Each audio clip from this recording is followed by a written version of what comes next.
нашим немногочисленным составом. Будем верить, что Господь сделает чудо умножения, как обычно бывает после прославления. Давайте мы помолимся. Господи, благодарим Тебя за эту возможность быть в посту вместе, как церковь. Благодарим Тебя за пастора Рафаэля, что он может послужить нам, и что Ты можешь послужить нам через него здесь. Господи, мы отдаем это собрание, этот день сегодня в Твои руки. Также и завтрашний день. Мы ожидаем от Тебя, Господи. Двигайся, как Ты хочешь. Ты глава этой церкви. Ты Господь. Ты превыше всего. Мы смотрим только на Тебя. Мы ожидаем от Тебя. Ты источник всего для нас. И прими эту хвалу, Господи. И вот Ты достоин. Ты царь царей. Прими жертву Ты мою, на колени ставлюсь. Бог мой, Ты все для меня. В жизни что раз нет Тебя, наполняй меня всегда. Ты любовь, что держит нас. Прими жертву Ты мою, на колени становлюсь. Бог мой, Ты все для меня. В жизни что раз нет Тебя, направляй меня всегда. Ты любовь, что держит нас. Живу, чтоб славить Тебя.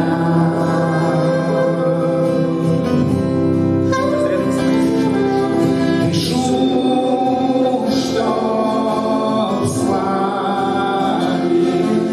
Тебя.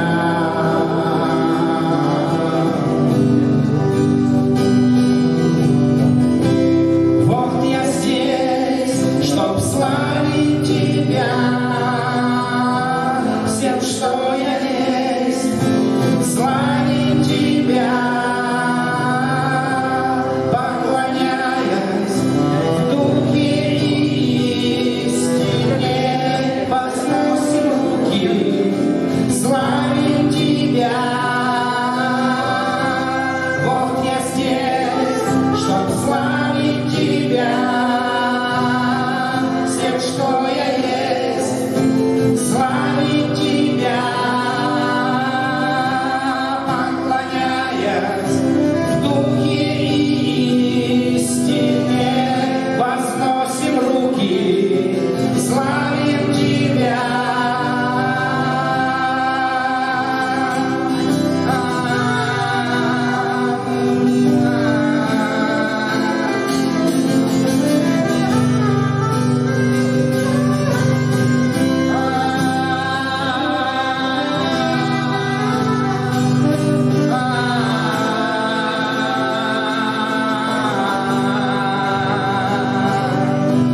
Буду славить Тебя, вечно буду славить Тебя.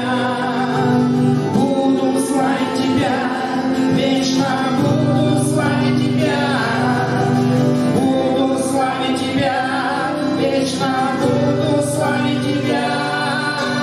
Буду славить Тебя, вечно буду славить Тебя.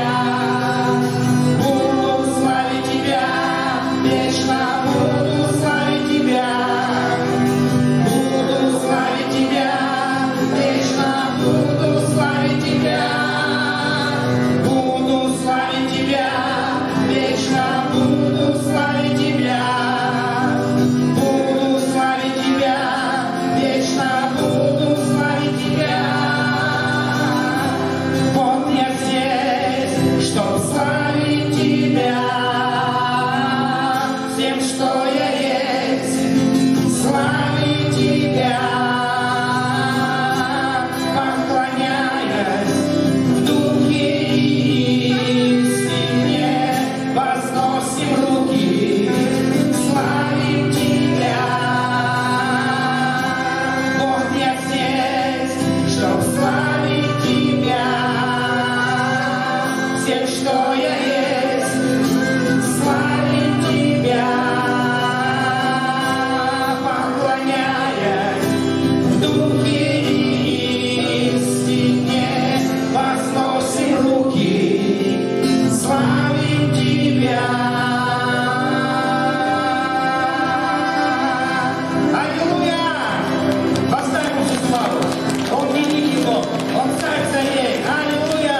позовем, Дух Святой, мы Тебя так ждем, руки к небу вознесем, Дух Святой, мы все сердцем ждем. Аллилуйя! Аллилуйя!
ближе к тебе.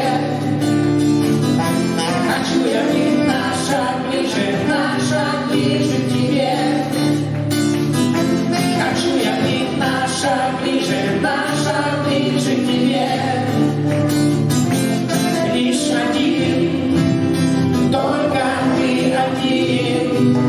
Все, чем я живу, все, чем я дышу. Еще один день, он только для тебя. В присутствии твоем хочу я быть всегда.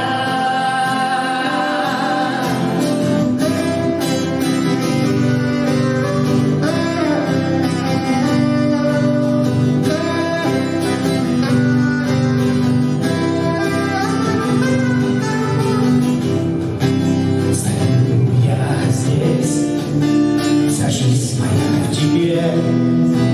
Я знаю, рядом ты так нужен мне. Вся жизнь моя, желание одно, гореть лишь для тебя. Хочу я быть на шаг ближе к тебе. Хочу я быть на шаг ближе к тебе.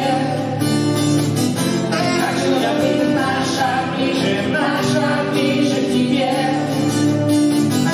Хочу я быть на шаг ближе к тебе. Лишь один, только ты один. Все, чем я живу, все, чем я дышу.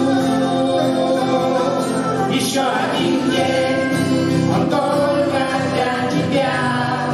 В присутствии твоем хочу я быть всегда. Еще один день, он только для тебя. В присутствии твоем хочу я быть всегда. Иисус, Иисус.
замирает, все сейчас свое я отдаю, тебя приобретая.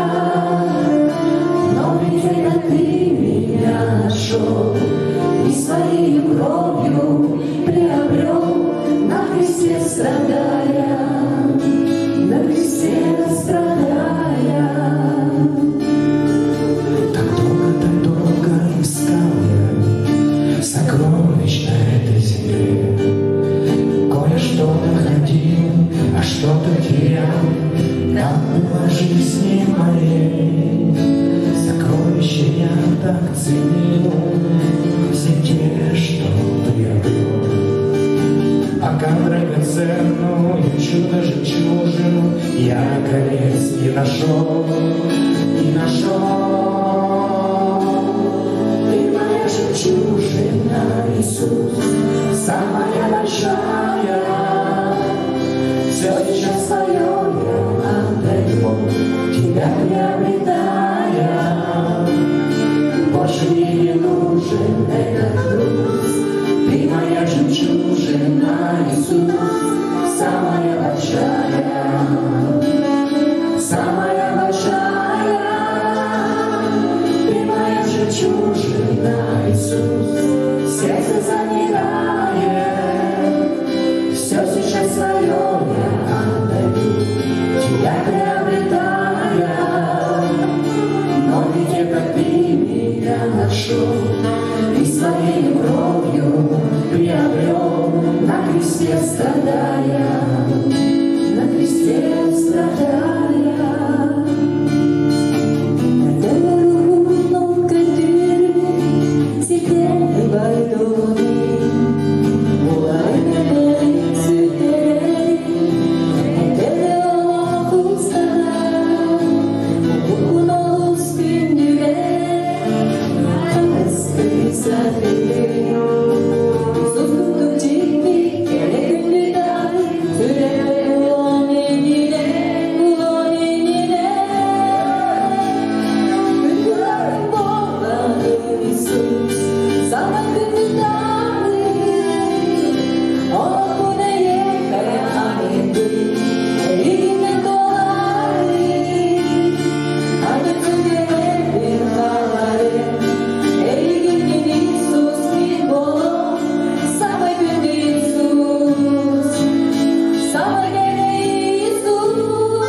Слава Господу Иисусу.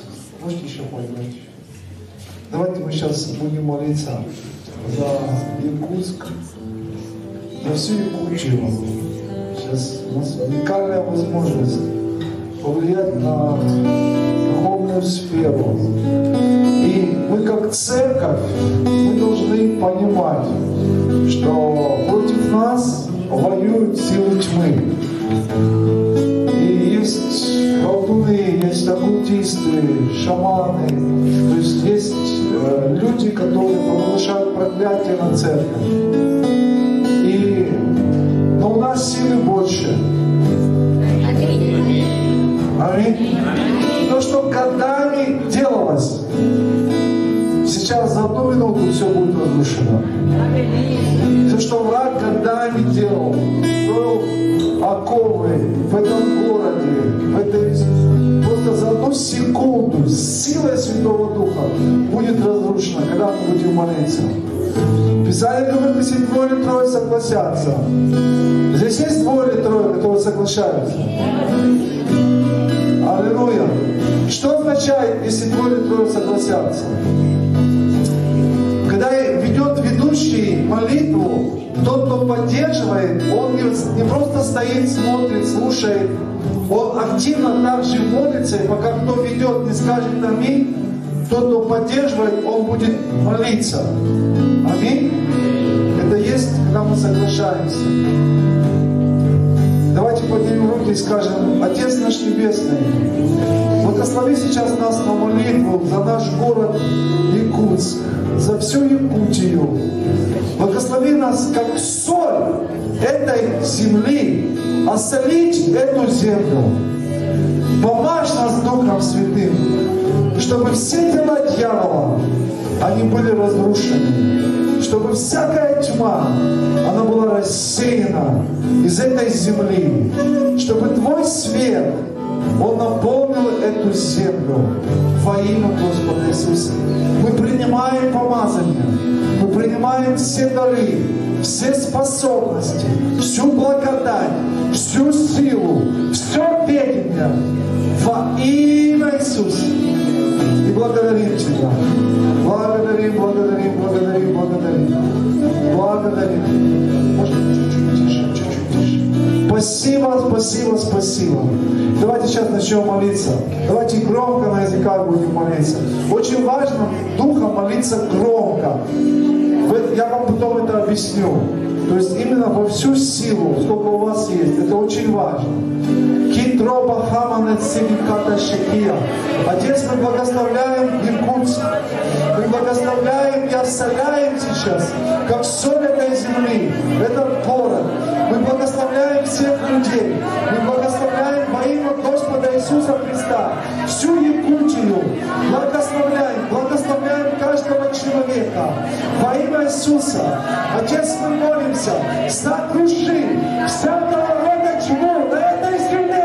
Сокруши во имя Иисуса. Мы провозглашаем Твою победу, Господь Иисус Христос, над всякою тьмою в этом регионе, в этом городе, через Твою смерть, через Твою кровь.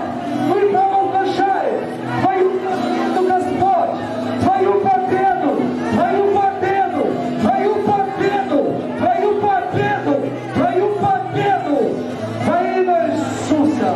О, бракатакашикира бакатана басакая. О, Господь, благослови все церковь. Благослови Твою церковь здесь, Твое тело. Пусть оно усиливается, пусть оно укрепляется, пусть оно утверждается. Пусть Твоя церковь будет столбом утверждения истины. Боже, чтобы Евангелие проповедовалось, потерянные были найдены во имя Иисуса. О, мы благословляем Тебя, Якутск, именем Иисуса. Отец Небесный, мы молимся, исцели эту землю. Боже, призри на Якутск, призри на эту землю, призри на людей, живущих здесь. Яви Твою милость, Боже, яви Твою благость, Боже, Твое человеколюбие. Боже, воля Твоя, чтобы все спаслись и достигли познания истины. И мы молимся по воле Твоей о спасении людей, живущих в Якутске. Мы взываем во имя Иисуса, выведи из тьмы заблудших, потерянных, связанных. Мы молимся во имя Иисуса. Боже, Ты сказал, Боже, чтобы проповедовать пленным освобождение, узникам открытия темницы. И мы молимся об этом, чтобы, Боже, пленным проповедовалось освобождение. И узникам здесь, Боже, в Якутске, в Якутии, открытие темницы. Во имя Иисуса мы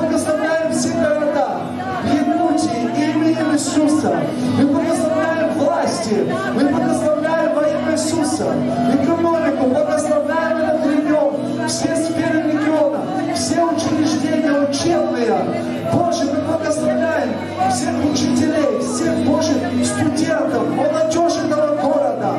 Мы молимся, Боже, чтобы, Боже, было пробуждение, чтобы Дух Твой изливался, Дух Божий действовал в этом регионе, дела дьявола рушились во имя Иисуса. Именем Иисуса дела дьявола рушились.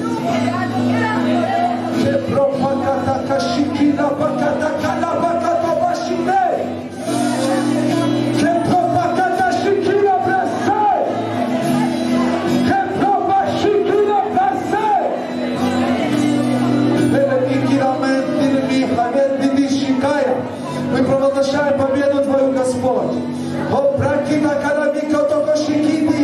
Твой покров, Божий, Твою защиту, Господь. Боже, Твои ангелы сейчас поднимаются, Боже, чтобы совершать брань.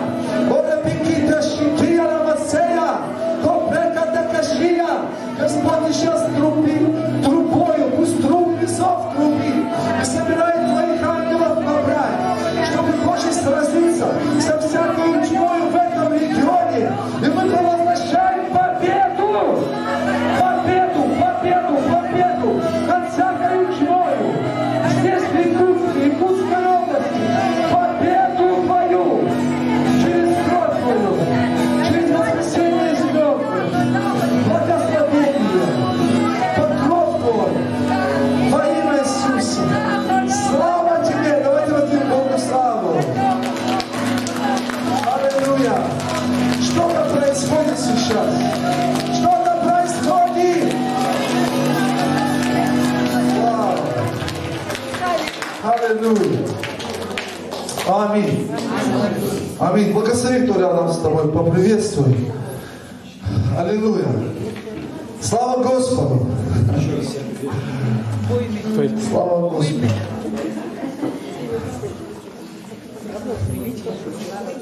Я вчера неудачно пошутил с пирожками. Кто-то может, что боялся прийти, кто не в посте. Но я как бы не против, чтобы люди приходили, кто не в посте, кто не взял пост. Но, по крайней мере, это лучше, чем вообще не прийти. Поэтому мы никому нюхать не будем. Аминь. Слава Господу. Присаживайтесь, дорогие. Рад всех видеть. У нас сегодня это второй день поста. Это именно второй. Ну, первый день мы входим в пост. Я говорю о трехдневном посте, да? Второй день мы начинаем воевать. Второй день поста — это когда мы воюем. И вечером сегодня, на втором служении, мы почувствуем все очень сильный прорыв. Вы почувствуете прям в духе эту свободу. Вы почувствуете вот прям прорыв такой придет. А завтра мы будем праздновать победу. Такое праздничное служение. Поэтому оденьтесь завтра как-то особенно. Да, как-то вот вы завтра придете на очень большой праздник. И мы будем праздновать вместе с небом эту победу. И мы должны понимать, пост — это церковь, она вместе с небом это делает. То есть это священнодействие, оно делается именно вместе с небом. Аминь. Слава Господу. У нас кто-то есть, да, еще онлайн? Да. Есть у нас онлайн, да? Так, я вас всех приветствую. Кто у нас онлайн тоже, да, смотрит? Слава Господу. И сегодня я буду учить о молитве. Это очень важно. И я скажу так, вот эти три сферы, о которых вчера я говорил, о чем учит Иисус в Нагорной проповеди, в 6 главе, это жертва, молитва и пост, они атакуются сатаной очень сильно. То есть дьявол делает все, чтобы мы, во-первых, не понимали смысл этого, и во-вторых, чтобы мы это не делали. У него есть различные методы, и одно из важнейших действий, то есть вот в священнодействии, это молитва. И я скажу, что молитве мы будем учиться всю нашу христианскую жизнь. Это такое вообще, что никогда никто из нас не скажет, а я уже все знаю о молитве, я научился молиться. То есть как только кто-то так говорит, это уже все, начало падения, потому что это бездна. И апостол Павел, он говорил, я не считаю себя достигшим. Я только забываю заднее, простираюсь вперед. Хотя он и на ней побывал, хотя он почти пол Евангелия написал, послание имею в виду, через него Господь написал. Хотя он больше всех потрудился, да. Вот. Но он говорит, я не считаю себя достигшим. То есть, потому что он понимал, что это бездна, и мы будем учиться всю нашу жизнь. Итак, давайте мы откроем Евангелие от Матфея, 6 главу.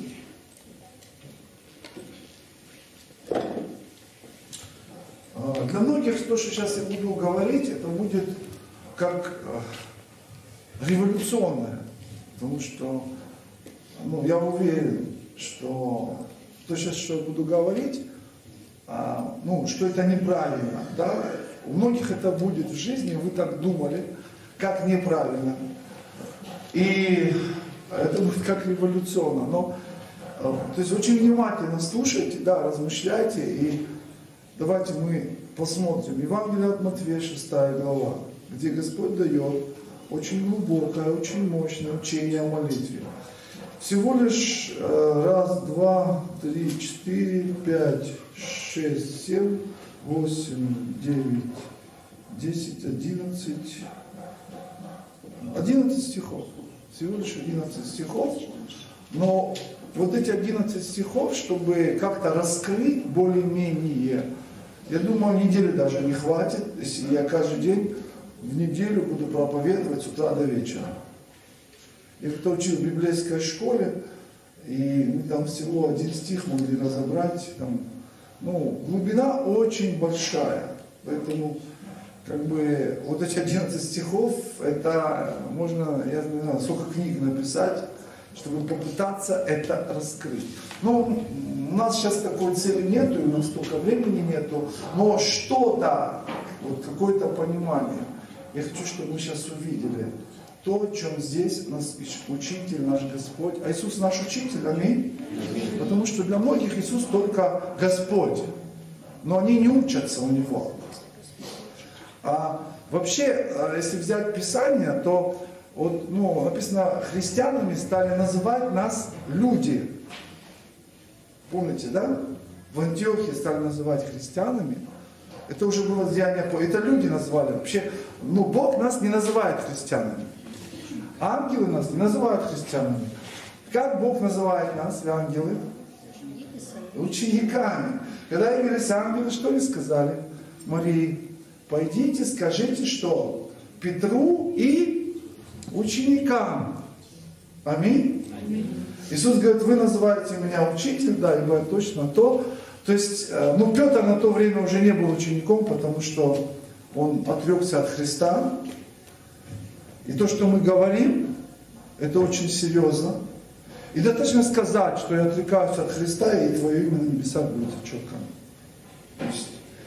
И Петр уже не был учеником, поэтому ангел говорит, скажите Петру, который уже не был учеником, и ученикам. На Петре еще была милость Божья, да, чтобы он опять стал учеником. Поэтому мы, по сути, мы ученики Господа Иисуса Христа. Давайте скажем, я ученик. Поэтому для нас Иисус не только Господь, Спаситель, потому что многие только спасаются, но они не хотят учиться, духовно расти и познавать Бога. И это большая проблема. Они держатся только за спасение. И живут просто плотской жизнью. Я называю их праздничными христианами, которые только на праздники приходят, делают галочку, что они посетили церковь и живут своей жизнью.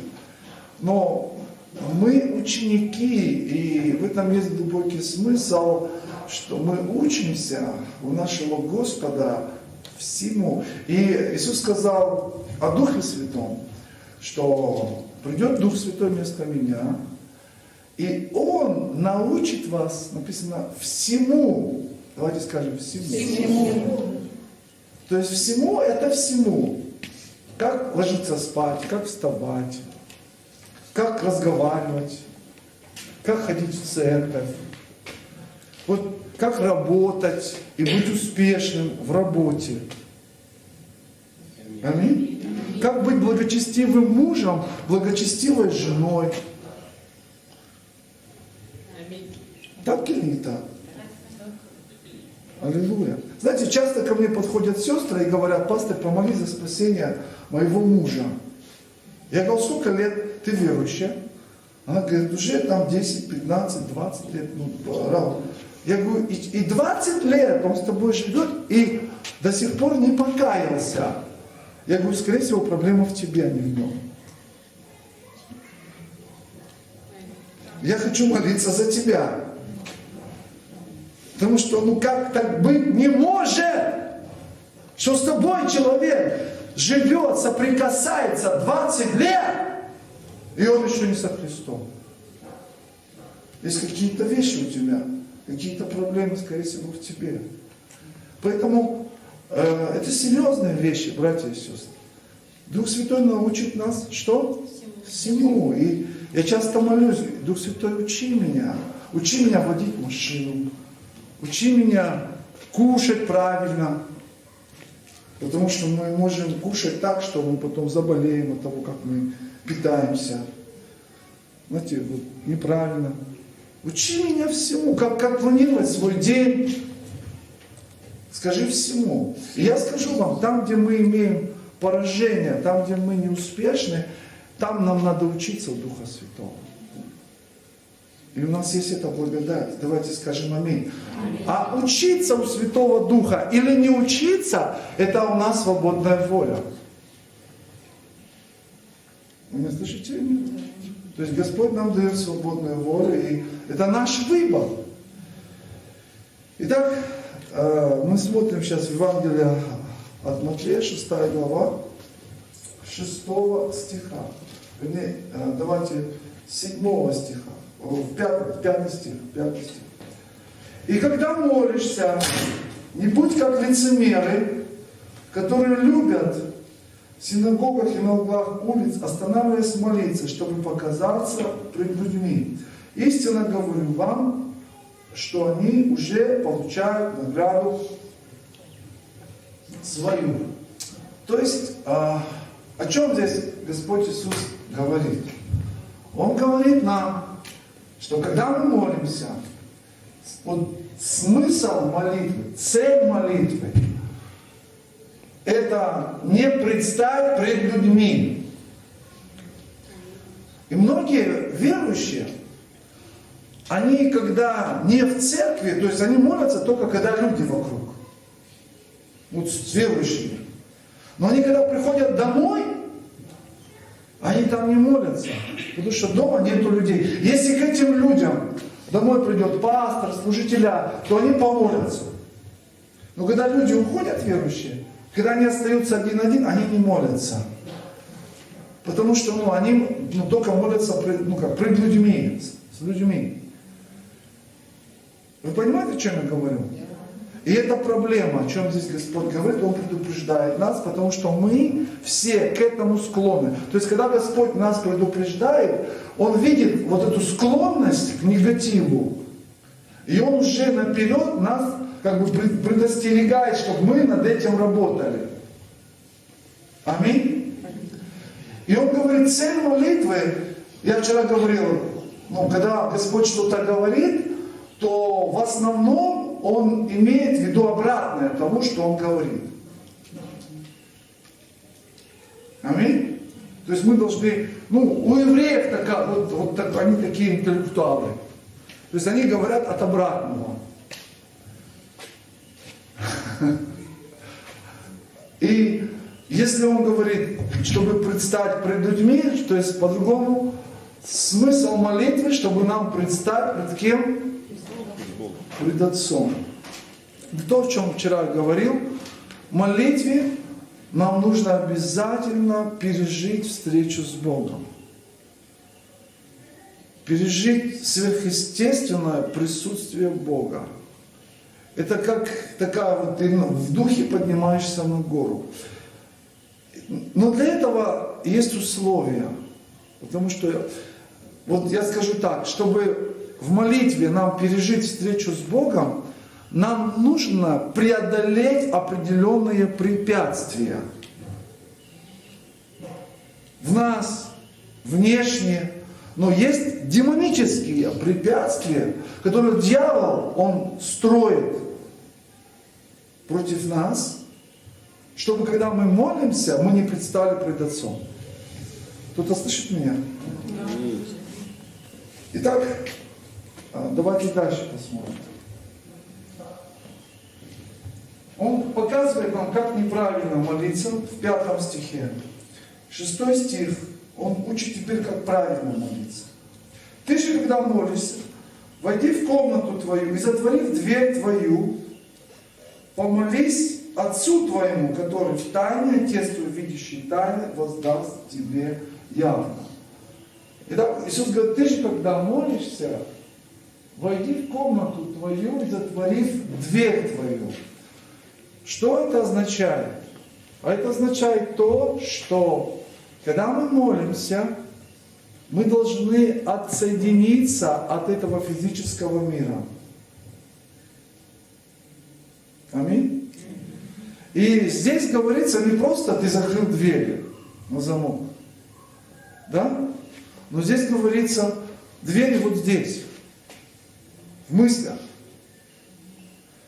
То есть, когда мы начинаем молиться, все наши проблемы, все наши переживания, вот все земное, что есть, мы должны все убрать. Я вам расскажу то, что вот в моей жизни было, пример просто, свидетельство. У меня был период такой вот, что я сделал ошибки в своей христианской жизни, что я там взял в долг, потом еще раз взял в долг, потом еще взял. Когда я посчитал, у меня такая сумма вырисовалась. Потом я отдал деньги кому-то, меня там обманули.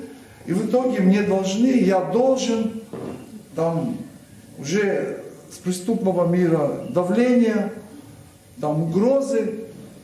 То есть я вынужден был уехать там, в другой город, там, чтобы эти деньги не вернули, там меня хотели убить. Ну, короче, много чего вот такого. У меня было очень непростое время. И я находился в глубокой депрессии. И я пришел на собрание в каком-то городе, ну, это я в гости пришел в церковь где-то, и началось прославление. И я пришел, прославление играет. Я вот так встал, и, знаете, закрыл глаза и думаю о своих проблемах. Ну, человек, когда в проблемах, и ты начинаешь с ним говорить на любую тему, то к концу разговора как-то каким-то образом ты начинаешь общаться о его проблеме. Вот он тебе обязательно придет и то есть, на любую тему начинает говорить за космос. Но закончится разговор его проблемами. Потому что человек, он сконцентрирован на своей проблеме. И когда человек сконцентрирован на своей проблеме, это как замкнутый круг, порочный круг. Человек начинает только говорить негатив в свою жизнь. Он сам себя связывает, еще сильнее как бы проклиная. Я больная, у меня это болит, у меня это не получается. У меня проблемы с мужем, у меня муж мой такой плохой, мои дети такие непослушные. Ты провозглашаешь духовный мир. Ты понимаешь? Мои дети там, вот это то, у меня работы нету, у меня здоровья нету, меня обманывают, я несчастная. Или несчастный. Бедный я человек, у меня нету финансов. И мы себя связываем негативом. И, то есть, когда человек так живет, еще хуже потом становится. Потому что ты в духовный мир это провозглашаешь. Написано, от плода уст наших мы будем вкушать. Наши слова это как семя. Мы сеем, потом оно прорастает и материализуется, то, что мы говорим. Понимаете, что я говорю? Наши слова это, поэтому написано, во власти языка смерть и жизнь, написано, что наш язык это руль. И когда он поворачивает, туда весь корабль поворачивает. И берет курс. Курс на Иисуса, на благословение или курс в проклятие. Какой сегодня у тебя курс? То, что ты говоришь? Аллилуйя. То, что ты говоришь, такой твой курс. Когда ты общаешься, когда ты о себе говоришь, вот твой курс, это очень просто. Скажи, мой курс, аллилуйя. Аминь. И Писание призывает нас взять курс правильный. Ну какой курс мы берем, это уже наш выбор. Если мы ходим в церковь, это не значит, что ты уже все. Нет, только у тебя призыв есть. Но делать мы должны. Давайте скажем аминь. Брать правильный курс. Скажи, я беру правильный курс. Аминь. И дальше он говорит, что нам надо войти в комнату и затворить дверь. То есть отключиться от всего, чтобы нас отвлекало. Это очень важно. И мы должны все свое внимание, все свое сердце, все свои мысли, все сконцентрировать на искании Бога. Понимаете или нет? Вот Бог этого ожидает.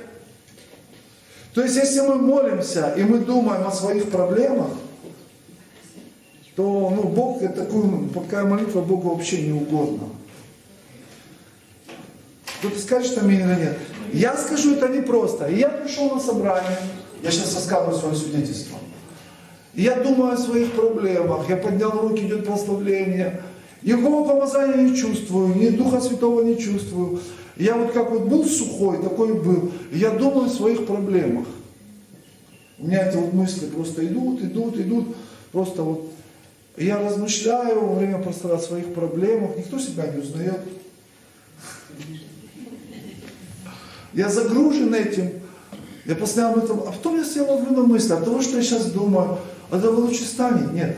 Знаете, я сделал колоссальные усилия, чтобы перестать думать о своих проблемах и начать думать о Боге. И не просто о Боге, который решит мою проблему, а вообще всю эту проблему в сторону убрал я. Все я оставил. Закрыл дверь. Скажи, закрыть дверь. Где закрыть дверь? Вот здесь. Аллилуйя. Спроси своего соседа. Скажи, ты умеешь вот здесь закрывать дверь?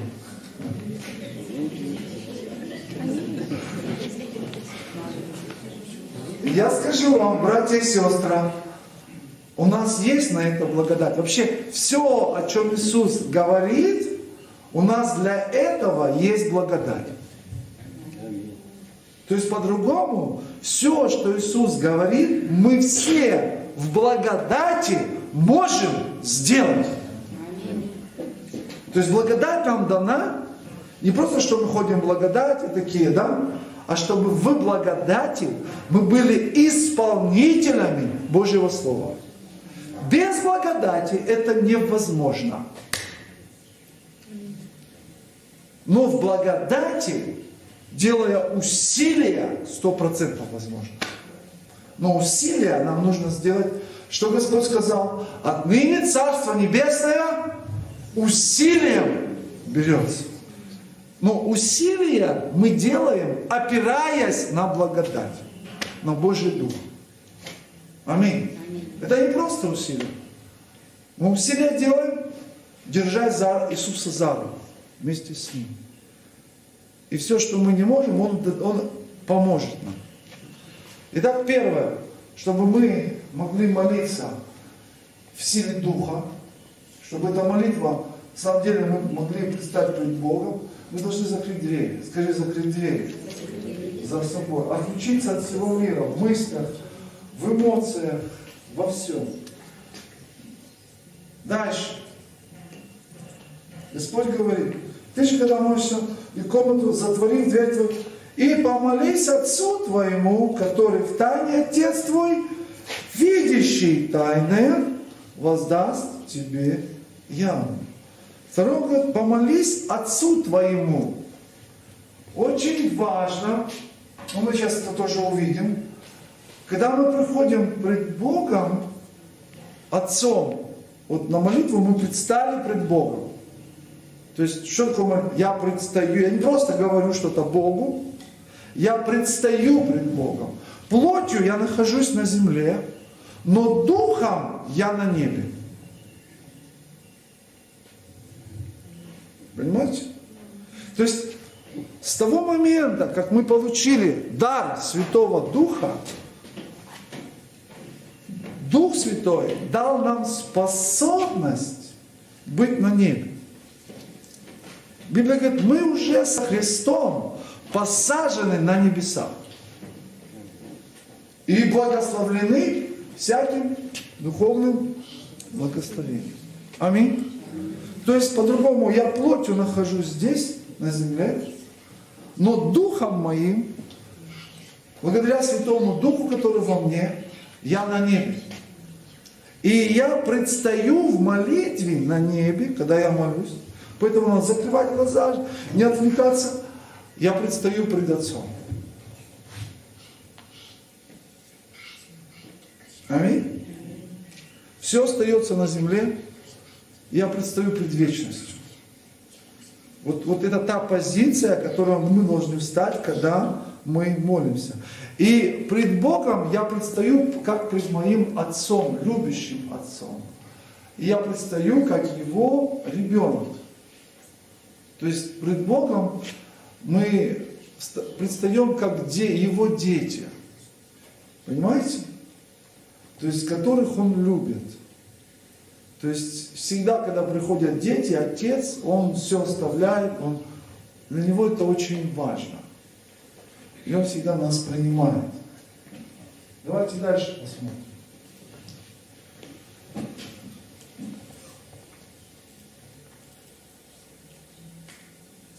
7 стих. А молясь, не говорите лишнего, как язычники, ибо они думают, что в многословии своем будут услышаны. Не уподобляйтесь им, ибо знает Отец ваш, в чем вы имеете нужду, прежде вашего прощения у Него. То есть, о чем здесь говорится? Многие вообще это местописание понимают, что надо меньше говорить, когда ты молишься. Вообще не об этом идет речь. Здесь говорится о мотивации нашего богоискания. И мотивация нашего богоискания не должна быть наши нужды. Потому что это язычество. И вообще язычество, оно на этом построено, что языческие боги, они как бы дают то, как их ищут из-за того, чтобы что-то от них взять, получить. И отношения с Богом нашим, они не строятся на выгоде, на том, чтобы ты получил решение твоей нужды. Это очень важно понять. То есть Бог Отец наш, Он не хочет вот таких отношений. Он не хочет, чтобы Его искали из-за этого. Я вам пример просто приведу. Вот приведу вам пример. Допустим, кто-то выходит замуж не потому, что любит этого человека, а потому, что он богатый, у него есть деньги, которых нету у этой девушки, и она по расчету, не потому, что любит, она ему улыбается, все, и выходит за него замуж. Но он сам ей не нужен. Ей нужны его и богатство. И когда она выходит замуж, она ждет, быстрее бы он умер.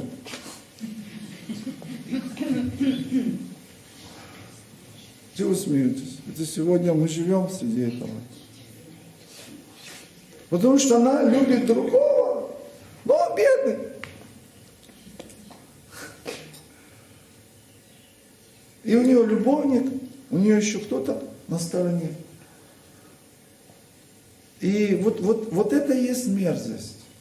Вот, знаете, часто мы Бога ищем из-за Его благословений.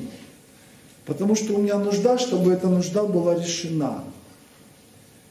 И обычно это в христианстве часто. Когда у человека нужда, он начинает молиться, искать Бога. Хотя, Бог не против, чтобы решать нашу нужду. Но если наше богоискание из-за нужды, то когда наша нужда будет решена, наше богоискание закончится. Вы не замечали такое? Какие-то проблемы сразу молятся, пастырь, молитесь, церковь, молитесь, все. Как только нужда решена, человек пропал. Я помню, один раз ехали мы на машине, и со мной ехала одна новообращенная верующая.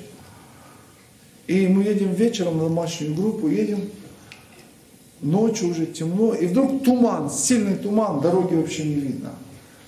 И вот, я еду, вообще ничего не видно, и машины встречные там, и реально опасно, что сейчас авария будет. И этот страх пришел, и она начала сразу молиться: Господь, чтобы мы в аварию не попали, спаси нас. И вот молится без остановки.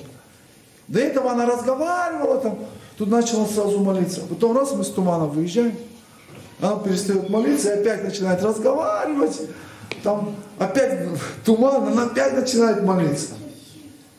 Вот такое часто у нас бывает христианство. И вот об этом здесь Господь говорит. Не говорите лишнего, именно о ваших нуждах Господь говорит. Не будьте многословы.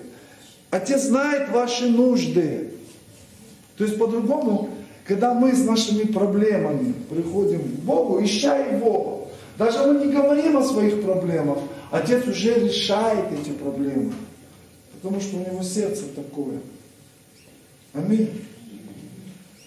То есть ты можешь сказать о своей нужде, ты можешь это открыть, но в молитве это не должен быть цель или центр. Что ты только говоришь о своей нужде, Господь, понимаете, молитва из страха, из нужды. То есть Господь хочет, чтобы мотивация Его искания у нас была из-за того, что мы Его любим. И даже если у нас там нет нужды, есть нужда, у нас нет проблем, все хорошо, мы все равно ищем Его лица, потому что мы Его любим. И поэтому Господь говорит: не уподобляйтесь язычникам. Мотивация богоискания должно быть любовь к Богу, а не искание решения своих нужд. Аминь. Давайте дальше. И дальше Иисус учит, как молиться. И знаменитая молитва «Отче наш». Я когда был неверующий, если можно мне еще воду принести? Я когда был неверующий, я уже выучил молитву «Отче наш». Я уже ее знал. Этой молитвой молятся сегодня все. Ее все знают. Вот на улице подойди к любому. Давай, по-моему, молись «Отче наш». Все знают эту молитву. Но дело не в том, чтобы ее знать и проговорить эти слова, а дело в том, чтобы понимать, что означают эти слова, и становиться именно в эту позицию. Вот та позиция, что означают вот эти слова: молитве «Отче наш». Поэтому мы сейчас будем ее разбирать. И мы посмотрим, что означают эти слова. И если мы с этим не согласны, то мы не имеем права молиться этой молитвой. Понимаете, да? Потому что многие живут противоположно тому, как учит молитва «Отче наш» нас. Итак, первое. Молитесь же так: «Отче наш, сущий на небесах, да святится имя Твое». Итак, первое. К Богу мы обращаемся и приходим как? К кому? К Отцу. И мы говорим, когда «Отче наш», слово «Отче наш», то есть наш Отец, дословно папа, папочка, то мы говорим этим самым, что мы Его дети. Аминь. Бог является Отцом нашей плоти. Нет, у нашей плоти есть земной Отец. Так? Каким Отцом наш Бог является? Нашего Духа. То есть наш Дух, который внутри плоти, или духовный человек, или внутренний человек, да? Он является Отцом нашего Духа. Аминь. Скажу так, что вот мы внутри, вот наш Дух, как выглядит, никто не знает. То есть мы только видим друг друга по плоти, и сами себя видим только по плоти. Да?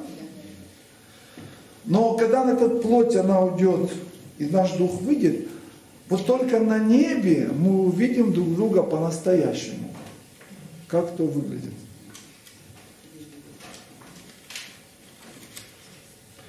Я помню, молился за одну пожилую женщину, пожилая, уже она в годах. Я молюсь, и вдруг вижу видение. Красивую девушку, молодую красивую девушку. И Господь говорит, это вот то, как я ее вижу, ее дух. Когда Бог смотрит на нас, Он вообще не обращает внимания на нашу плоть. Наша плоть — это просто кожаный чехол с костями.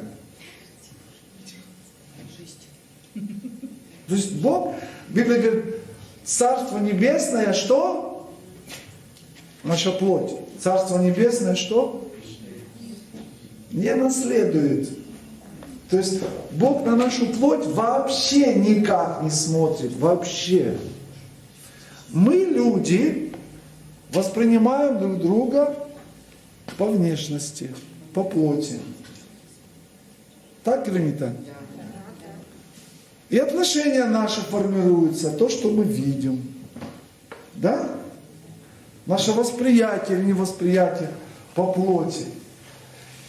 Самое интересное, что отношение к самому себе у нас формируется то, что мы видим в зеркале. Да? То есть то, что мы видим в зеркале. Но по факту мы не должны на себя смотреть так, как вот по плоти. Потому что мы в тупик попадем. Мы должны смотреть на себя, как на рожденных свыше. То есть, когда мы говорим Богу «Отец», то это значит, мы говорим, что я рожденный от Тебя, я рожденный от святости, я рожденный для святости, я рожденный от совершенного Бога, и вот мой дух рожденный, он совершенный. Скажи совершенный. Он только каждый день становится лучше и красивее. Хотя плоть наша с днем, она ветшает, но наш внутренний человек, он наоборот становится красивее, еще лучше и лучше. Аминь. А это просто кожаный чехол. Временная храминка, Писание говорит, в которой находится наш что? Наш дух. И когда мы пред Богом предстоим, пред Богом мы предстали, то мы должны на себя смотреть, во-первых, как на рожденных свыше, как на духовных людей. То есть мы не должны на себя смотреть, как на плотских. Поэтому, когда мы говорим «Отче наш», что это означает? Все плотское уходит назад. Мы становимся в позицию духовных людей. То есть мы не смотрим на ограничения своей плоти по-другому. Что наша плоть ограничена возрастом, силами физическими, полом. Потому что, когда мы говорим, как духовные люди, написано, там уже нет ни мужчин, ни женщин. Твой дух пола не имеет. Твоя плоть имеет пол, женский и мужской. Но дух твой, он не женский, не мужской. Писание говорит, мы на небе будем как ангелы, и уже жениться, замуж выходить не будем. Вот муж и жена, оба рожденные свыше, когда они на небо придут, они там не будут мужем и женой. И у них отношения, которые были на земле, уже там на небе вообще не будет. Ну, они будут знать, что на земле они были мужем и женой. Но на небе этого уже не будет. Между родителями и детьми есть отношения. Но когда они пойдут на небо, там на небе они не будут уже иметь эти отношения. Там совсем будет по-другому вообще. Поэтому, когда мы говорим, что мы становимся в позицию духовных людей, мы говорим, то вообще просто «Отче наш», когда мы говорим, это означает, что мы рожденные от Бога, мы духовные люди, во-первых, мы духовные люди. Аминь. А потом уже все остальное. Это очень важно. Это очень важно. Чтобы мы видели себя как духовные люди. Как не просто духовные люди, как святые люди. Потому что многие верующие, они смотрят на себя и говорят, я не могу не грешить, я не могу жить духовной жизнью, я не могу это, я не могу. То есть он смотрит на себя по плоти. Но когда мы говорим «Отче наш», мы не перестаем смотреть на себя по плоти. Мы видим себя как духовные люди. Кто-то аминь скажет? Аминь. Я вообще понятно говорю?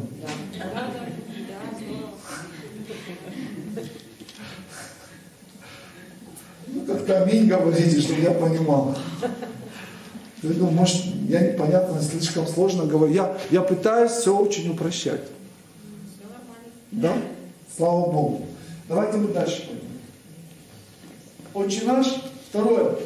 Сущий на небесах, да святится имя Твое. Это то, в чем вчера я говорил. Кто был вчера на собрании?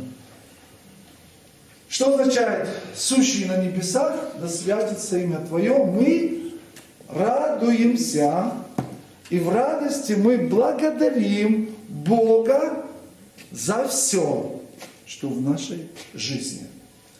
То есть мы, как духовные люди, у нас есть физические проблемы, трудности, искушения, нерешенные вопросы в разных сферах жизни, но несмотря ни на что, мы говорим, да святится имя Твое.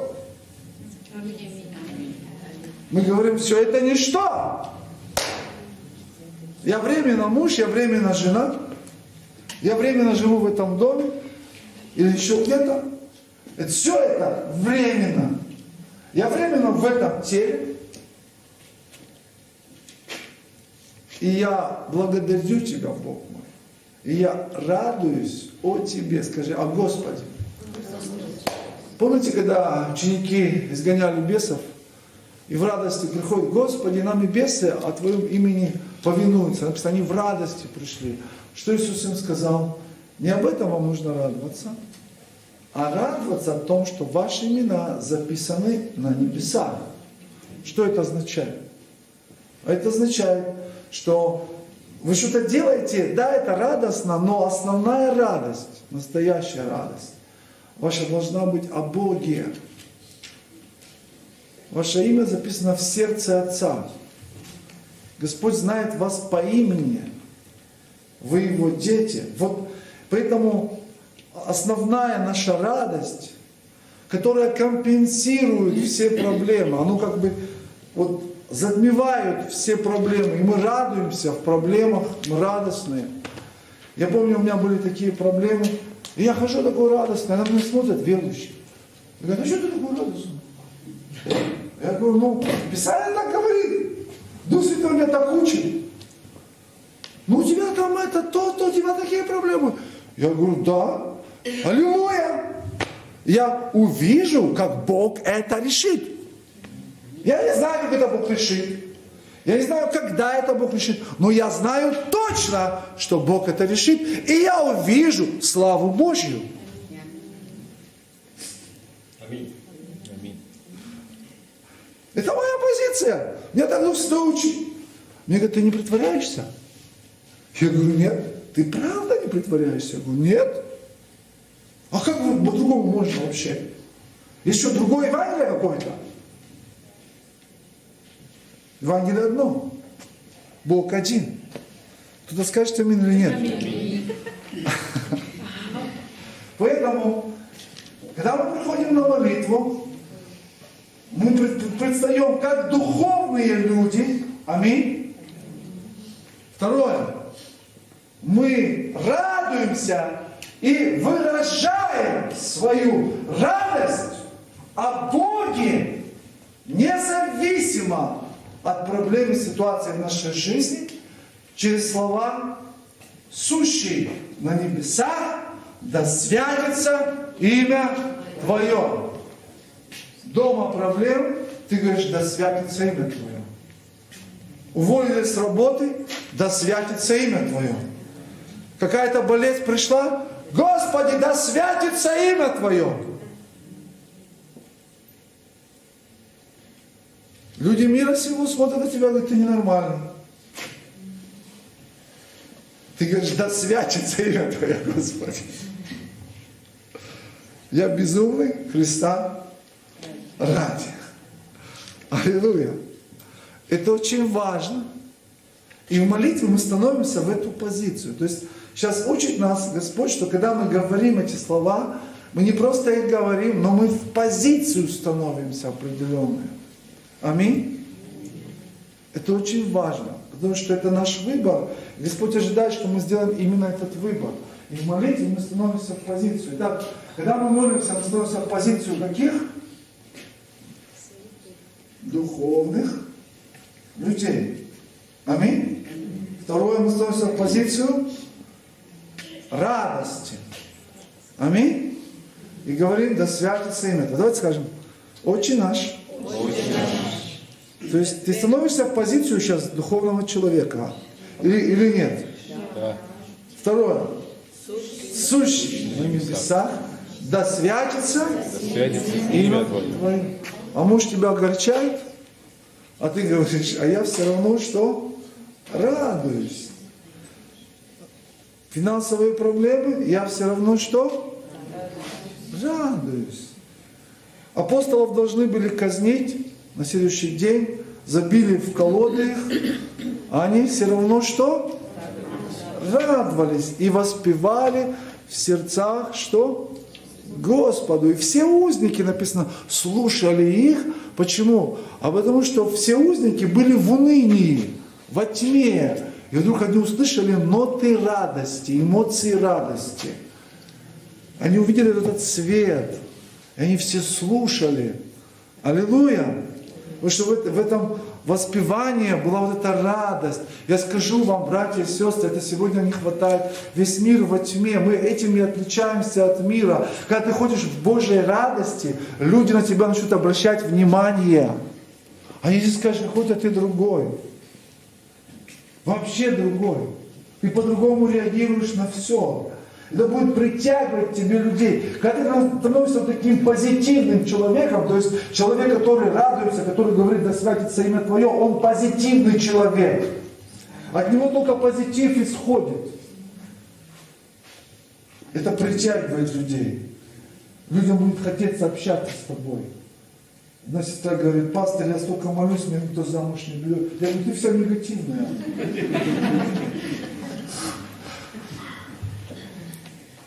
Один только яд исходит, ты только говоришь о своих проблемах. Даже когда ты улыбаешься, это такая ядовитая улыбка. Причем тут ты молишься это хорошо. Одна сестра продает на рынке, и говорит, у меня клиенты вообще не подходят, помолись за меня. Я говорю, я тебя сфотографирую, твое лицо, когда ты стоишь на рынке. Люди, когда идут, тебя видят, они обходят. Потому что у тебя такое уныние. И любой психолог тебе скажет, что человек, который в унынии, подсознательно другой человек пытается от него отдалиться.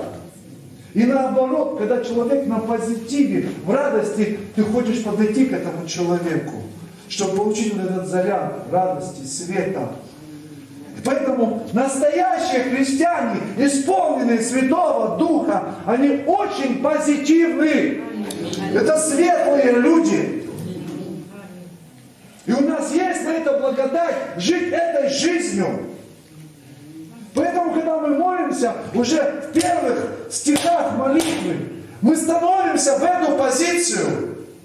Я скажу тебе, когда мы становимся в эту позицию, Бог наполнит тебя. Потому что, когда мы становимся в позицию, мы как сосуды становимся, а Бог наполняет эти сосуды. Когда ты в негативе, в унынии, ты дырявый сосуд. Что Бог наполнит дырявый сосуд? Да даже если за тебя кто-то помолится, ты пока выйдешь в собрание, уже все вытечет. И опять унылое лицо. В своих проблемах. Запомните, через проблемы нас контролирует сатана. Внешние проблемы – это то, через что сатана контролирует нас, порабощает нас. И Господь учит нас, чтобы мы жили верою, а не видимым. Это непросто, но в благодати это реально. Жить верой. И когда ты начинаешь становиться в эту позицию, послушай внимательно, в твоей жизни начинают происходить чудеса. У тебя куча проблем. Враг атакует тебя через внешние факторы. С финансами, в личной жизни. Там. Кто-то предал тебя, кто-то обидел, еще что-то. А ты приходишь и говоришь, Отче наш, сущий на небесах, да святится имя Твое. Ты радуешься о Боге. И Бог смотрит на тебя. Он видит твои проблемы, которые тебя тянут в эту яму уныния. Они тянут тебя в разочарование, в депрессию. А ты иди отсюда. Ты не принимаешь это все. Как пиявку просто отрываешь, вон отсюда. Я вообще общаться, да святится имя Твое. Ты радуешься о Боге. И когда ты начинаешь так говорить, Бог начинает просто решать твои проблемы. Сверхъестественно. В твоей жизни начинают чудеса происходить. Аллилуйя. Об этом Иисус выше говорил. Отец знает, в чем вы имеете нужду. Давайте скажем аминь. Аминь. Так, давайте дальше пойдем. 10 стих. Да придет царствие Твое, и да будет воля Твоя и на земле, как и на небе. Это уже следующая позиция. Это позиция, вначале мы становимся в позицию духовных людей, потом становимся в позицию радости и прославляем Бога в радости. А в унынии невозможно Бога прославить. Аминь. В радости Его прославляем. Поэтому очень много говорится о радости в Писании. И вообще Евангелие это радостная весть. Скажи своему соседу. И радостная весть, она не формально радостная весть. Она делает нас какими? Радостными. Смотришь на верующих, и он идет проповедовать с таким лицом, с такими эмоциями. И говорит, я хочу рассказать тебе Евангелие, радостную весть, которую я сам принял. Слушай, а почему ты сам не радостный? Чего ты такой? Да вот покаялся, у меня проблемы там, это. И такой весь подавленный. Слушай, мне не нужна такая радостная весть, которая вот таким делает человека. Мы письмо. Аминь. Мы плод. И люди смотрят на этот плод. Сладкий он или какой-то корявый. Представьте, кто-то на базаре продает, это фрукты высохшие, червивые все, испорченные, все вот такие вот какие-то съеженные. И что-то никто не берет. Ну, а как, кто это возьмет? Только, может, для скота кто-то возьмет. Но кто это возьмет? Библия делает. Вы поймите, у дьявола очень большая стратегия. Почему он и пытается сделать нас унылыми, подавленными, чтобы мы не могли нести Евангелие. Огорчить нас. Что когда мы огорченные, мы теряем способность нести благую весть, радостную весть. Почему апостолы говорили, нас огорчают, а мы, послушайте, всегда, не на собрании, не периодами, всегда, скажи всегда. Всегда. Даже их на крест вели, даже они радовались, что они встретятся с Богом. Аминь. Всегда радуемся. Итак, дальше. И следующая позиция. Да придет царствие Твое, да будет воля Твоя, как на земле, так и на небе. То есть мы молимся, чтобы Божье царство пришло на эту землю, и Божья воля была такая, какая на небе, такая на земле. Вопрос, через кого Божье царство приходит, и через кого Божья воля совершается на этой земле? Через кого? Через верующих. Через верующих, да. Но когда мы это говорим, кого мы подразумеваем? Пастора? Служителей, лидеров? Рафаэля? Кого мы подразумеваем? Проповедников? А? У меня этот перстень не снимался.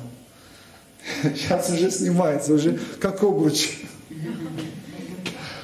Я сегодня пастору говорю, уже один ремень я застегиваю дальше уже. Я уже потерял очень много веса. 107 килограмм я был, когда вошел в пол. Сейчас мне интересно взвеситься, сколько я уже скинул. Кстати, когда мы скидываем вес в посте, это очень хорошо, потому что мы скидываем больные клетки все в теле, все больное, всю грязь, то есть мы от всего освобождаемся. Поэтому, когда в посте худеем, это наше здоровье. Остаются только здоровые, хорошие клетки. Мне интересно, сколько плохих клеток я уже потерял в килограммах. Аллилуйя!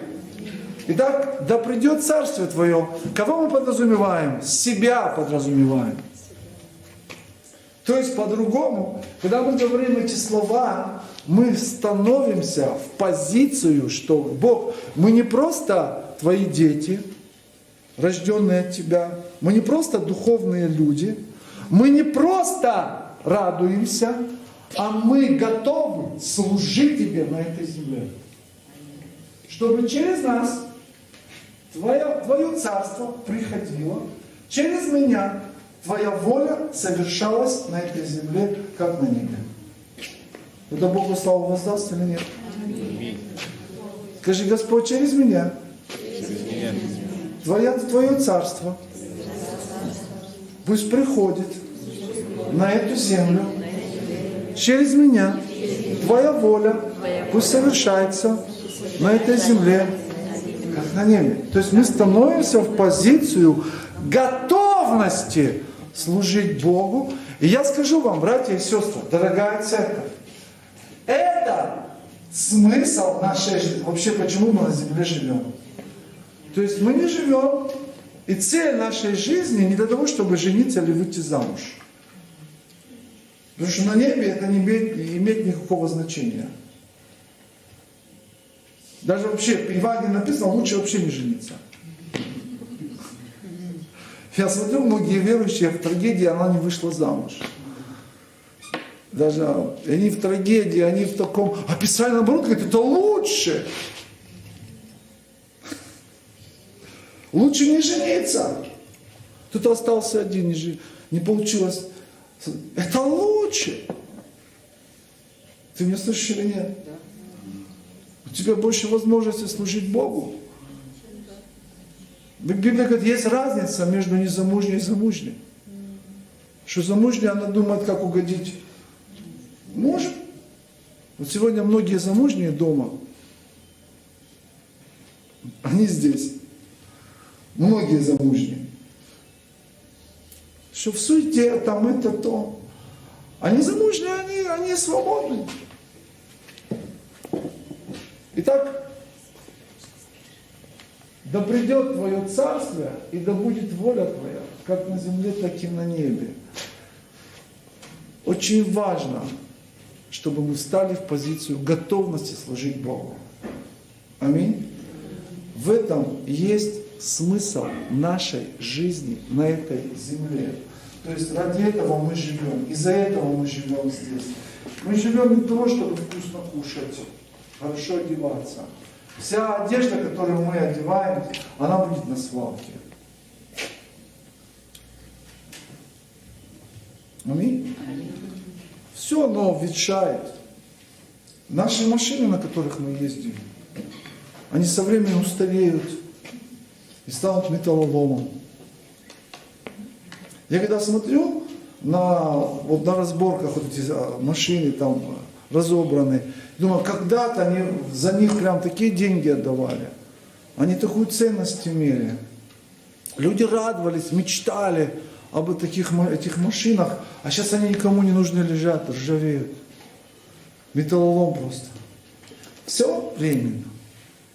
Наши дома, они будут разрушены со временем.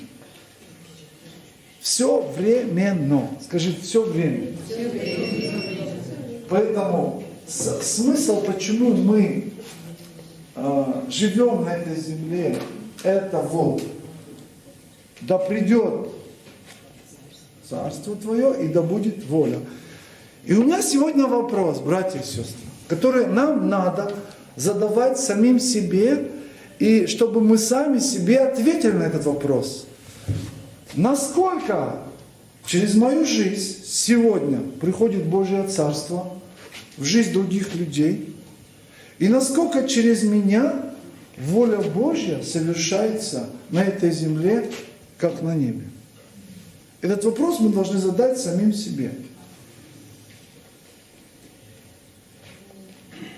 Без осуждения, но для размышления. Это немножко трезвит нас. Потому что враг делает так, чтобы цель нашей жизни, какие цели твоей жизни? Заработать денег, у кого-то цель выйти замуж, у кого-то жениться, у кого-то цель только выучиться, у кого-то цель в жизни вкусно покушать, красиво одеться, у кого-то еще какие-то цели. Тогда, но поймите, да, мы это все делаем. Я не говорю, что нам ничего делать не нужно. Мы должны учиться, мы должны работать. Надо выходить замуж, жениться. Это все хорошо, создавать семьи. Но это не цель жизни. Цель жизни вот. Мы в молитве провозглашаем это. Почему Господь нас оставил на земле? Смысл жизни. Да придет Царствие Твое. Скажи, да придет Твое Царствие. Да будет Твоя воля. Здесь на земле. Как и на небе. И нам не надо откладывать. Потому что многие откладывают. Господи, я потом Тебе буду служить на пенсии. Когда выйду. Знаете, как два солдата. Один говорит, слишком рано. Когда враг наступает, тот говорит, давай стрельнем. Говорит, рано. А потом он говорит, давай стрельнем. Он говорит, рано. Говорит, давай стрельнем. Говорит, рано. Он говорит, давай стрельнем. Говорит, поздно. Бежим, говорит, уже поздно. Вот чтобы так не получилось у нас. Когда мы откладываем, а потом поздно будет. Уже силы не те.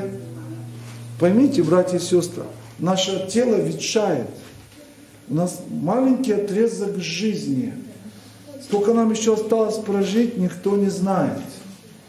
Нам надо ценить то время, которое у нас. для того, чтобы все усилия сделать именно вот то, о чем здесь говорю я в молитве. Чтобы Твое Царство через меня приходило в жизнь людей. Потому что Царство Божие приходит. Здесь имеется в виду люди. Аминь. Сегодня много людей, которые находятся в царстве тьмы.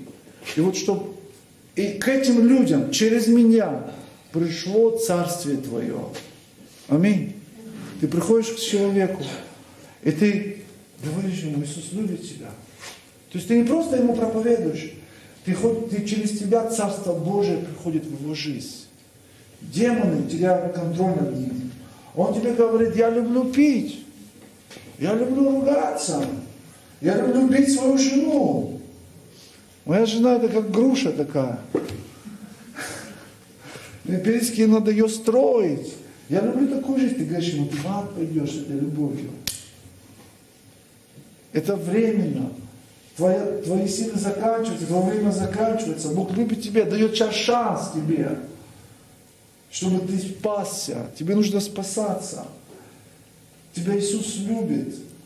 То, что ты сеешь, ты это пожнешь. Ты такие мучения в аду будешь, ты даже не представляешь. Ты начинаешь говорить, чтобы его жизнь стала, а бесы его убедили в каких-то вещах, что вот это то. Ты начинаешь ему говорить, что Бог зовет тебя, Бог тебя любит.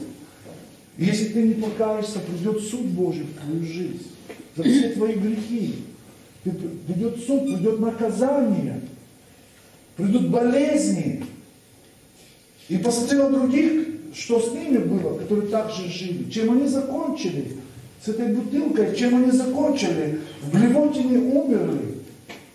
Что у них рот остался открытый, и пришлось челюсть ломать, чтобы в гроб положить. С таким открытым ртом. Один говорит: я люблю работать, моя работа как идол. Он на работе умер, в рабочей форме. Пьяный, ушел в ад. Когда его звали в церковь, и ты проповедуешь дерзновением, и Бог тебе помогает, с тобой Господь, через тебя Царство Божие приходит в жизнь людей. Аминь. Это наше призвание, скажи, это мое призвание. И воля Божья через тебя начинает приходить. Ты начинаешь молиться за людей, кому ты проповедуешь. Изгоняешь бесов. Ты молишься за их нужды. Ты говоришь: Бог тебя любит. Это не пустые слова. Давай помолюсь, у тебя есть нужды. Да, давай помолюсь за твою нужду. Увидишь, как Бог даст решение. Человек говорит: у меня проблемы на работе. Ты говоришь: хорошо, Господь, реши его проблемы на работе. Ты уходишь, а Бог начинает работать. И по твоей молитве он видит, что-то происходит. Знаете, сколько чудес в моей жизни происходило, когда я был неверующий, за меня молились. Это я вам больше скажу. Когда мы молимся за нужды неверующих людей, там такие чудеса происходить начинают. Они верят в чудеса, что а вот это все реально. Это не просто так. Бог реален. Аминь. И тебе опять звонят, говорят: слушай, а вот здесь что, за это можешь помолиться? Мы как рыболовы, рыба уже клюет. Аминь. Мы ловим Царством Божие эти души. За это можешь еще помолиться? Да, конечно, могу. Бог это может учить. Вообще легко. И ты молишься за это. Человек приходит к тебе и говорит: Бог есть. Ты говоришь: ты мне это говоришь? Да, Бог реален. Аминь. Это твое призвание. Я хочу тебе сказать. Много людей Бог запланировал через тебя спасти. Через тебя лично. Много людей Бог запланировал спасти. Ты меня слышишь или нет? И ты молишься об этом. Господь, я принимаю это. Давайте поднимем сейчас руки и скажем: Господь, кого ты запланировал через меня спасти, спасай. Пусть через меня Царство Твое приходит, и воля Твоя будет на этой земле, как и на небе. Воздай Богу славу. До 10 стиха до 10 стиха. Это позиция. Давайте мы, сейчас уже будет перерыв у нас. У нас есть еще 15 минут. Мы помолимся. На втором служении мы продолжим. Я хочу сейчас, чтобы мы помолились. Давайте встанем. Чтобы в посте важно также молиться. Благословение выйдите, пожалуйста. Ты что-то получил? Если что-то говорит твое сердце, слово тебе открывается. Я молю, чтобы Дух Святой тебя еще глубже открывал. То, о чем мы сейчас говорим.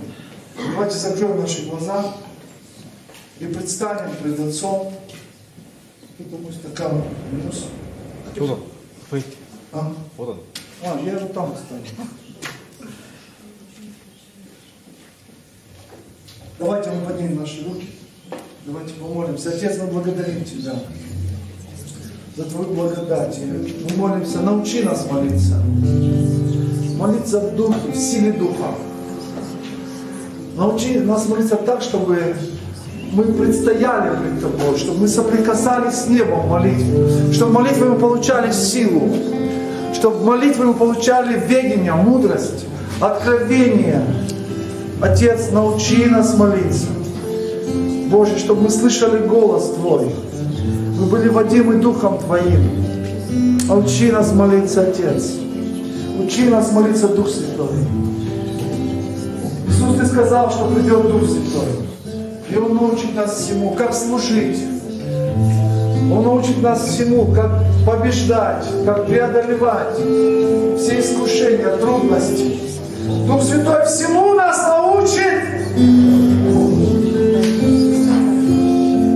Дух Святой, учи нас. Учи нас. Меняй нас, Боже. Освящай нас в этом посте. Всякой тьмы освящай нас. Мы нуждаемся. Мы хотим быть письмом Твоим. Мы хотим, Боже, быть славою Твоею. О, Рабашкира Всель. Давайте псалом возьмем прославление, на поклонение. Отче, мы поклоняемся Тебе сейчас. Давайте просто молитесь сейчас Духом на языках, молитесь сейчас, активно молитесь. Сейчас Дух Святой, Он что-то будет производить, что-то происходит. Свобода приходит. Всякая тьма уходит сейчас. Все оковы рушатся во имя Иисуса. Вещи на Добра раньше. Добро всем Добра сам. Кровь Христа против тебя взял.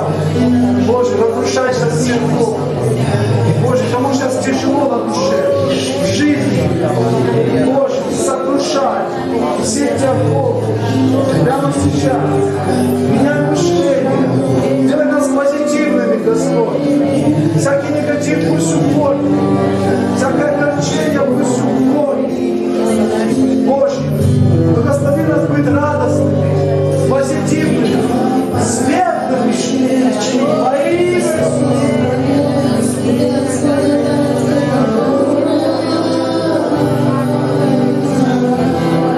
Ты знаешь все наши нужды, Господь. Ты всегда решаешь, когда мы приходим в лицо Твое. Благослови нас искать Тебя. Вступи, Господь. Скажи громко: Иисус, я люблю Тебя. Скажи: Иисус, подними Твои руки. Скажи: я люблю Тебя, Иисус. Твоя жизнь, Твое спасение, Твоя защита. Ты мой путь, Твоя радость, Твоя мудрость, сила моя, знание Твое. Ты все, Господь.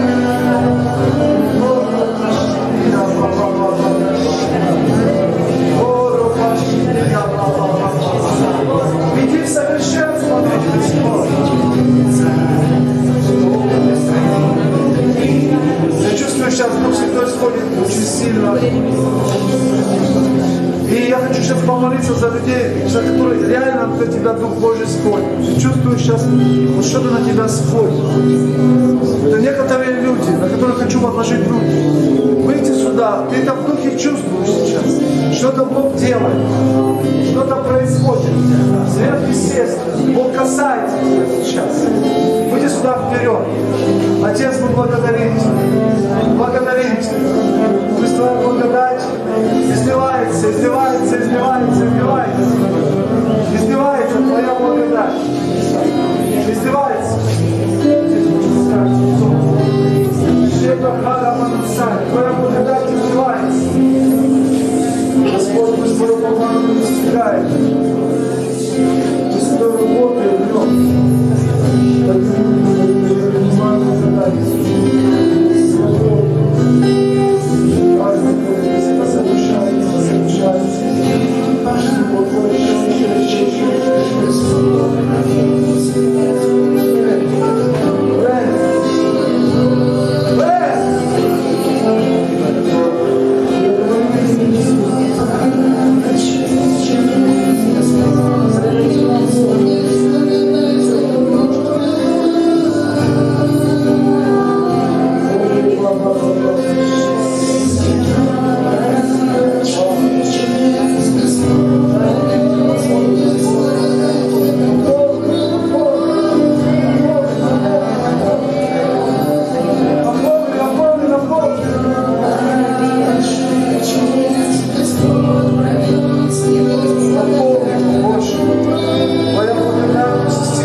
Каждый будет молиться за свою семью. Во имя Иисуса мы благословляем сейчас наши семьи, наших детей, жен. Дух Святой, приди сейчас, прямо сейчас, посети наших детей, жен, мужей. Посети сейчас, благослови наши семьи. Пусть защита будет восстановлена, ограда Твоя будет восстановлена в наших домах. Твой порядок пусть будет и устройство в нашем доме. Пусть будет спасение в наших домах. Мы молимся о спасении наших детей, мужей, жен, наших близких, сестер, братьев, матерей, отцов. Во имя Иисуса, бабушек, дедушек, тет, дядь, мы молимся о спасении Божьем. Чтобы Царство Твое пришло в их сердца, воля Твоя была в их жизни, в их судьбе. Во имя Иисуса благословляем наши семьи, наши дома благословляем. Во имя Иисуса.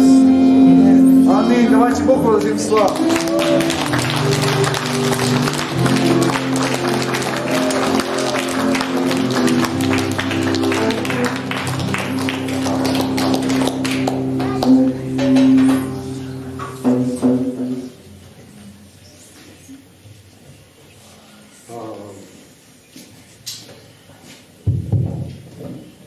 Хорошо быть в посте. Хотя бы обед объявить не нужно. Если кто не в посте, то у нас перерыв сейчас будет, час. Второе собрание в 14:00. Отстреляемся и потом с миром, может, по домам.